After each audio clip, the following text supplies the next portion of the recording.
ನಾವು ದೇಶದ ಕಾಂಗ್ರೆಸ್ ಅದರ ನಾಯಕತ್ವ ರಾಹುಲ್ ಗಾಂಧಿ ಅವರು ಮಾತ್ರ ಹುಚ್ಚರು ಅಂದ್ಕೊಂಡಿದ್ವಿ ನಾವು. ನಮ್ಮ ರಾಜ್ಯದಲ್ಲೂ ಕೂಡ ಹುಚ್ಚರಂತೆ ವರ್ತನೆ ಮಾಡುವಂಥ ಒಂದು ಪರಿಸ್ಥಿತಿ ನಿರ್ಮಾಣ ಆಗಿರುವಂಥ ನಾಯಕರ ಪರಿಸ್ಥಿತಿಗಳನ್ನು ನಾವು ನೋಡ್ತಾ ಇದ್ದೇವೆ. ಕಾಂಗ್ರೆಸ್ ಅಂದರೆ ಇದೊಂದು ಹುಚ್ಚರ ಸಂತೆಯಾಗಿ ಇವತ್ತು ಹೊರಗಡೆಗೆ ಬಂದಿರೋದು ನೋಡ್ತಾ ಇದ್ದೇವೆ ನಾವು.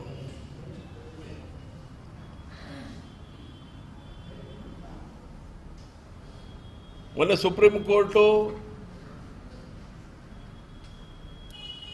ಛೀಮಾರಿ ಹಾಕಿದೆ. ದೇಶದ ಸೈನಿಕರಿಗೆ ಅಪಮಾನ ಮಾಡ್ತಿದ್ದೀರಾ, ದೇಶಕ್ಕೆ ಅಪಮಾನ ಮಾಡ್ತಾ ಇದ್ದೀರಾ, ನೀವು ಈ ದೇಶದವರು ಹೌದೋ ಅಲ್ಲೋ ಅಂಥೇಳಿ ಸುಪ್ರೀಂ ಕೋರ್ಟ್ ಇವತ್ತು ಹೇಳಿದೆ.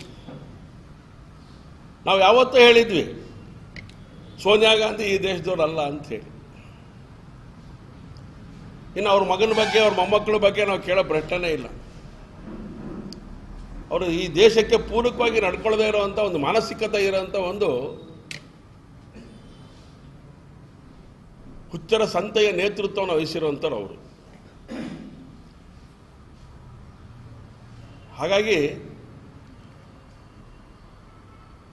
ಸುಪ್ರೀಂ ಕೋರ್ಟಿನ ಆದೇಶವನ್ನು ಗಮನದಲ್ಲಿಟ್ಕೊಂಡು ಹೇಳೋದಾದರೆ ಈ ದೇಶದ ಕ್ಷಮೆಯನ್ನು ಕೇಳಬೇಕು ಅಂಥೇಳಿ ನಾನು ಆಗ್ರಹಪಡಿಸ್ತೇನೆ.